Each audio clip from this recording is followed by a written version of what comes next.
इस topic is advantages and disadvantages of Farrell communication. Farrell communication क्या है, इसको मैं ऑलरेडी प्रीवियस जो वीडियो है उसमें एक्सप्लेन कर चुकी हूँ।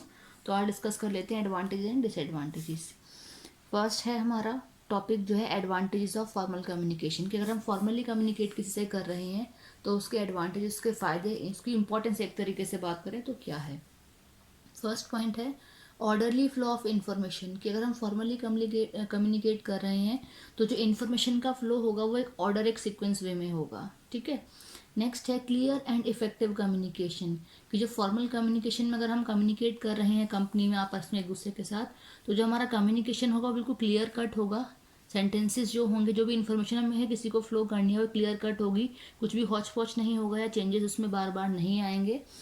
एंड इफेक्टिव कम्युनिकेशन, इफेक्टिव का मतलब है प्रभावपूर्वक, कि हम जो भी किसी से कुछ भी कह रहे हैं उसका असर सामने वाले के ऊपर हो जाए, that is known as effective communication. Next is filtering of communication. Filtering का मतलब होता है किसी चीज़ को फिल्टर कर लेना, छानना।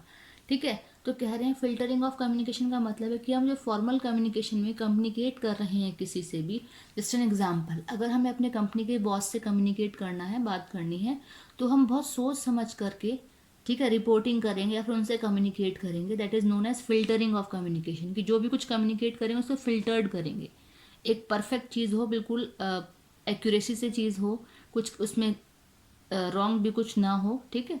तो फिल्टर्ड, जो एज इट इज़ जो चीज़ हमें बतानी है वही हम उनको इन्फॉर्म करेंगे। That is known as filtering of communication. Next है facilitating the exchange of important information. कह रहे हैं फॉर्मल कम्युनिकेशन में क्या होता है, फैसिलिटी प्रोवाइड होती है किस चीज़ की, एक्सचेंज करने की, इम्पॉर्टेंट इन्फॉर्मेशन की। कंपनी में जो भी इम्पॉर्टेंट इन्फॉर्मेशंस होती हैं उसको हम एक्सचेंज करते हैं एक फॉर्मल कम्युनिकेशन में। Next is establishing a professional tone, कि जब भी हम फॉर्मल कम्युनिकेशन में कम्युनिकेट कर रहे हैं तो एक चीज़ ध्यान रखी जाएंगी, वो क्या है कि जो हमारी टोन होगी कम्युनिकेट की, वो एक प्रोफेशनल टोन हुई, एक प्रोफेशनल वे में हम आपस में कम्युनिकेट करें किसी के साथ। ठीक है। Next is facilitating the implementation of policies and procedures. कह रहे हैं कि फॉर्मल कम्युनिकेशन में फैसिलिटीज़ प्रोवाइड की जाएगी किस चीज़ की, इम्प्लीमेंटेशन की। अब इम्प्लीमेंटेशन क्या होता है, इम्प्लीमेंटेशन मतलब होता है किसी चीज़ का यूज़ करना। फॉर एग्जांपल है, कंपनी में रूल्स एंड रेगुलेशंस बनाए गए हैं, पॉलिसीज़ बनाए गए, प्रोसीजर्स बनाए गए हैं, तो उन्हें इम्प्लीमेंट, यूज़ भी तो करना है, कंपनी में उसके अकॉर्डिंग वर्कआउट भी तो करना है। तो कह रहे हैं फॉर्मल कम्युनिकेशन में ही ऐसा होता है कि कंपनी में जो भी चीज़ फैसिलिटीज़ प्रोवाइड की जा रही हैं, जो भी इंफॉर्मेशन दी जा रही हैं, उसको इम्प्लीमेंट भी किया जाता है with the help of formal communication.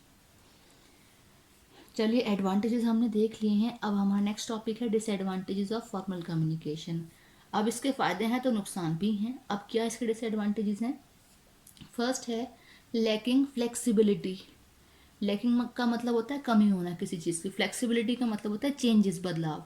कह रहे हैं अगर हम फॉर्मली किसी से कम्युनिकेट कर रहे हैं और अगर हमने किसी को इन्फॉर्मेशन फ्लो कर दी, इट मीन्स अगर हमने अपने कंपनी के सीनियर को कोई भी अगर इन्फॉर्मेशन फ्लो कर दी है तो उसमें हम कुछ भी चेंजेस नहीं कर सकते, उसमें हमें कोई भी चेंजेस नहीं कर सकते। जो इन्फॉर्मेशन दे दी वो दे दी, ठीक है, वो फिक्स है। इसलिए कमी होती है चेंजेस की, फ्लेक्सिबिलिटी की। नेक्स्ट है ओवरलोड ऑफ वर्क, कि फॉर्मल कम्युनिकेशन में क्या है कि जो हम कम्युनिकेट करेंगे वो फिक्स होगा। ठीक है। एक्स्ट्रा कुछ भी कम्युनिकेट नहीं करेंगे। तो क्या होगा, जो हम काम कंपनी में करेंगे वो एक स्पीड में हमारा काम रहेगा, काम बहुत परफेक्ट रहेगा। जब हम काम कंप्लीट करते रहेंगे, परफेक्ट काम रहेगा, तो क्या है, कंपनी के सीनियर्स द्वारा हमें काम और भी दिया जाएगा। क्यों दिया जाएगा, क्योंकि हम परफेक्टली काम को कर रहे हैं। ठीक है, परफेक्शन काम में हमारी है, क्योंकि हम एक्स्ट्रा किसी से कम्युनिकेट नहीं कर रहे जिससे हमारा टाइम वेस्ट हो। तो इसीलिए ओवरलोडिंग ऑफ वर्क हो जाती है फॉर्मल कम्युनिकेशन में, क्योंकि हमारा वहाँ टाइम सेव रहता है, पूरा फोकस काम पे रहता है इसीलिए। Next is overlook by the officials. Officials कहा गया है हमारी कंपनी के टॉप मैनेजर्स को। ठीक है। कह रहे हैं कि जो हमारे टॉप पर्सन्स होते हैं, टॉप मैनेजमेंट में जो मेंबर्स होते हैं, वो ओवरलुक करते हैं कंपनी की परफॉर्मेंसेस को। इट मीन्स जो कंपनी वर्किंग चल रही है उस वर्किंग को वो ओवरलुक करते रहते हैं, जिससे क्या होता है, काम परफेक्टली होता है, परफेक्शन से होता है। बट क्या होता है कि जो हमारे एम्प्लॉयज़ कंपनी में काम को कर रहे हैं वो वहाँ टेंशन में आ जाते हैं। अगर बार बार हमें कोई चेकआउट करता है काम को करते हुए तो कहीं ना कहीं नेगेटिविटी हमारे माइंड में आ जाती है, तो यहाँ ये प्रॉब्लम हो जाती है।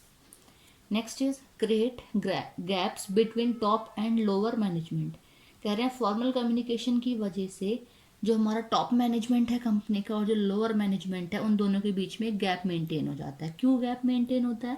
क्योंकि फॉर्मल कम्युनिकेशन में जो हमने कम्युनिकेट करना है वो एक एज अ हायरार्की के थ्रू कम्युनिकेट करना है। जब हम हायरार्की को अप्लाई नहीं करेंगे कम्युनिकेट करने के लिए तो क्या होगा, टॉप और लोअर मैनेजमेंट में गैप तो मेंटेन होगा ही होगा।